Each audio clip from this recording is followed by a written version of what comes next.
Welcome back to the deep dive. Today, we're going to try to understand how industries work. Yeah, like what makes some more profitable than others. Exactly. We're diving into Porter's five forces to figure out how companies can really dominate. Yeah, you can think of it as like a cheat sheet for business. Let's start with the first force, the threat of new entrants. It's all about like how easy or difficult it is for new companies to break into a certain industry. So like a newcomer trying to break into an exclusive club, right? Exactly. Sometimes the club has a really tough bouncer. Like imagine you had to invent a whole new alphabet just to get in the door.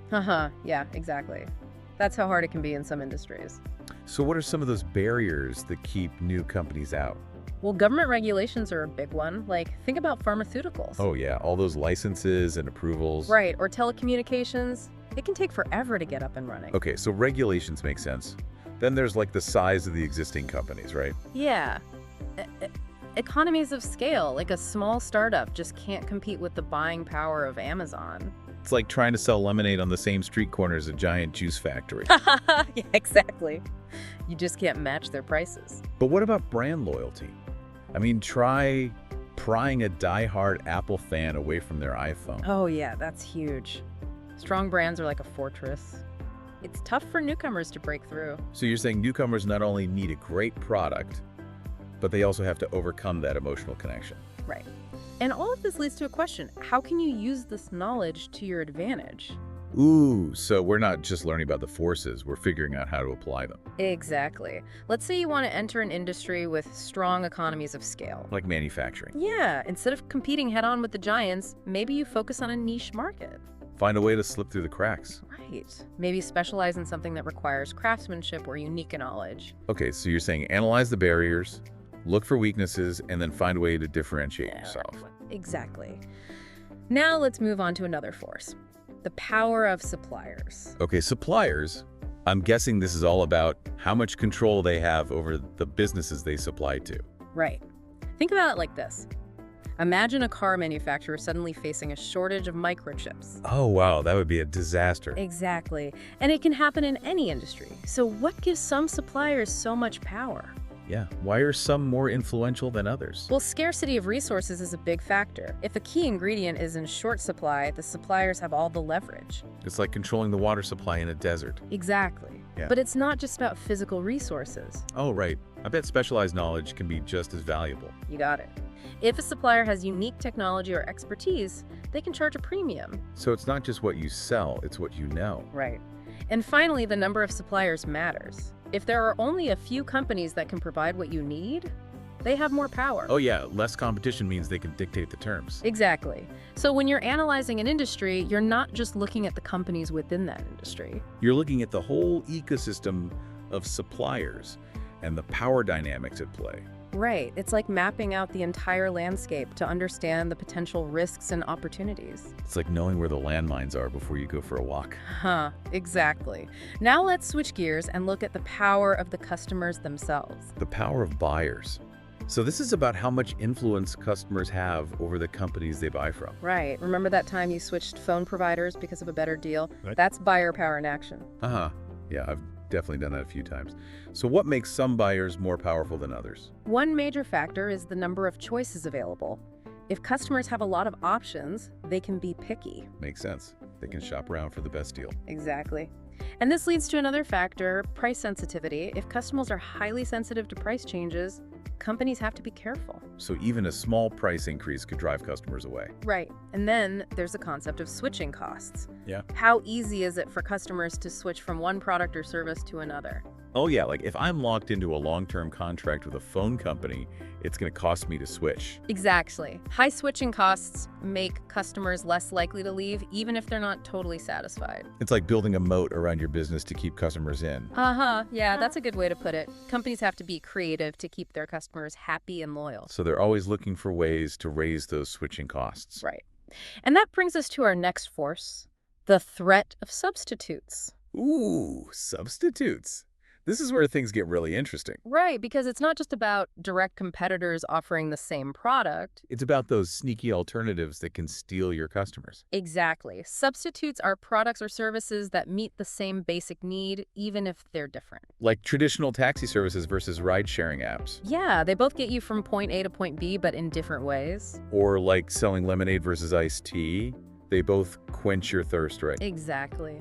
Identifying potential substitutes is crucial because they can disrupt your market share without you even realizing it.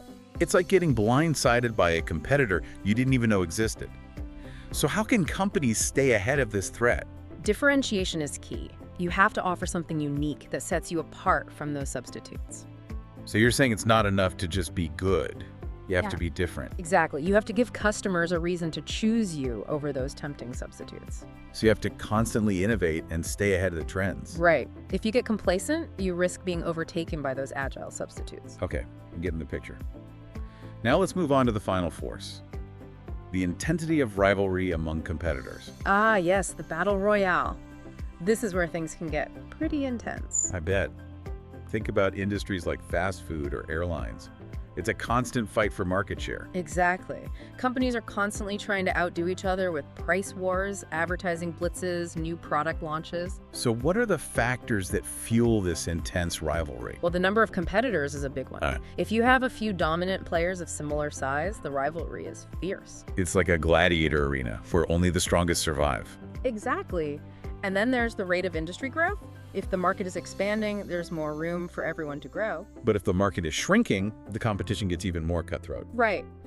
And finally, things like high exit barriers can intensify rivalry. High exit barriers. Yeah, like if it's difficult or costly for companies to leave the industry, they'll fight tooth and nail to survive. So it's like being trapped in a sinking ship. Everyone's fighting for a spot on the lifeboat. Exactly. So we've now explored all 5 of Porter's forces. It's amazing to see how they all work together. It's like a complex ecosystem where each force influences the others. Right. And understanding this interplay is crucial for success in any industry. So we're not just learning about abstract concepts, we're gaining practical insights that we can apply to real-world situations. Exactly. In the next part of our deep dive, we'll explore how companies can leverage Porter's 5 forces to develop winning strategies. Awesome. I can't wait to see how this all plays out in practice. Stay tuned, folks. We're just getting started. Welcome back. So we've talked about the 5 forces separately. Now let's see how they all work together. Yeah, it's like we've got all the ingredients. Now we can bake the cake. Exactly. And to really see this in action, let's look at a company that's mastered these forces. Netflix. Ooh, Netflix. They've definitely changed the game. I remember when they just mailed DVDs. Right. Now they're a global streaming giant, but it wasn't always easy. Let's see how they've handled the 5 forces. Okay, let's start with the threat of new entrants. Did they face a lot of competition at first? Actually, back then, the barriers to entry were pretty low. Not many established players, and technology was changing fast. So they kind of snuck in while everyone was still figuring things out? Exactly. But then as streaming got popular, more companies jumped in: Amazon, Hulu, Disney+. Wow, those are some big names. How did Netflix deal with that? They had to differentiate themselves. They invested a ton in original content, like Stranger Things and The Crown. Ah, the Netflix originals. Everyone's talking about them. It was a smart move. They became less reliant on licensed shows and movies. So they didn't have to worry about other companies pulling their content. Right. They basically became their own supplier. What about the power of buyers? Streaming services love to raise prices. Yeah, it's annoying. How has Netflix handled that pressure? They've been careful with their pricing. They know customers have choices and don't like price hikes. So they can't just keep raising prices willy-nilly. Right. They've got different subscription tiers to fit different budgets, and they've focused on making the user experience really good. It's those little things that make a difference. Exactly. Now, let's talk about the threat of substitutes. This one's interesting for streaming services. Yeah, because it's not just other streaming platforms, right? There's a whole world of entertainment out there. Exactly. Think about video games, social media, YouTube, even good old-fashioned books. So Netflix isn't just competing with Disney+. They're competing with anything that takes up your free time. That's a good way to put it. They have to convince you to watch their stuff instead of doing something else. Makes sense. So how do they deal with that? They're constantly trying new things, like interactive shows and mobile games. They're trying to stay one step ahead. Right. They're adapting to changing consumer habits. Okay, last but not least, the intensity of rivalry. The streaming wars are no joke. How has Netflix survived? They've had to be really agile and innovative. They use data to understand what viewers want. So it's not just about having good content, it's about having the right content. Exactly. And they're always adapting to new technologies like 4K streaming and HDR. They're not afraid to embrace new things. And let's not forget their global expansion. They've realized there's a huge market outside the US. So they're not just trying to be the biggest in America. They're aiming for the whole world. Right, and that's helped them stay ahead of the competition. So Netflix is a great example of how a company can use Porter's 5 forces to analyze its industry. They've identified opportunities and threats and developed winning strategies. It's like having a roadmap for success in the business world. And now, let's take all this knowledge and apply it to you. In the final part, we'll explore how you can use Porter's 5 forces to analyze any industry. Awesome. I'm ready to put on my detective hat and start investigating. Don't go anywhere, listeners. The best is yet to come. All right, we're back for the final part of our deep dive. So we've learned all about Porter's 5 forces. We've seen how Netflix used them to become a streaming giant. But how can we use this stuff in our own lives? Yeah, that's the million-dollar question. Can regular people actually use this framework? Absolutely. It's like having X-ray vision for any industry. Let's say you're thinking about investing in a company. Okay, like Tesla. Everyone's talking about electric vehicles these days. Perfect example. So let's use the 5 forces to analyze Tesla's position. Okay, lead the way. First up, the threat of new entrants. Lots of traditional car companies are now making EVs. So Tesla's not the only player in town anymore. Right, the competition's heating up. Next, the power of suppliers. What do you think is a key factor for Tesla? Well, they need batteries, right? Lots and lots of batteries. Exactly.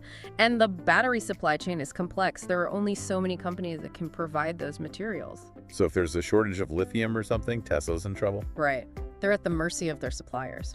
Now let's think about the power of buyers. EVs are still pretty expensive. Yeah, not everyone can afford a Tesla. What are some things buyers might consider? Price, obviously, but also range charging infrastructure, brand image. So Tesla has to keep innovating and offering something special to stay ahead. Exactly. Now, what about the threat of substitutes? What are some alternatives to owning an EV? Well, public transportation, ride sharing, maybe even bicycles. Right.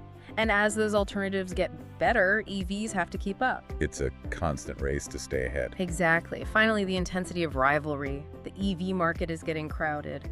How do you think Tesla's doing? Well, they're definitely a leader, but they're facing some serious competition. Right. They're building their brand, expanding their charging network, and innovating like crazy. They're not resting on their laurels, that's for sure. Sure. So by analyzing these 5 forces, you can get a really good sense of Tesla's position in the market. You can see their strengths, their weaknesses, and their potential for growth. Exactly. It's like doing your due diligence before making a big investment. And the best part is you can use this framework for any industry. Doesn't matter if you're interested in tech, fashion, healthcare, whatever. So it's a tool that anyone can use to make smarter decisions. Right. It's all about asking the right questions and seeing the bigger picture. So we've reached the end of our deep dive into Porter's 5 forces. We've learned about the forces themselves and seen how they play out in the real world. But this is just the beginning. The business world is constantly changing. New industries emerge, existing ones evolve, and the competition never sleeps. But armed with this framework, you're ready for anything. You can analyze industries, spot opportunities, and make waves in whatever field you choose. So keep exploring, keep learning, and keep diving deep. That's all for this episode of The Deep Dive. See you next time.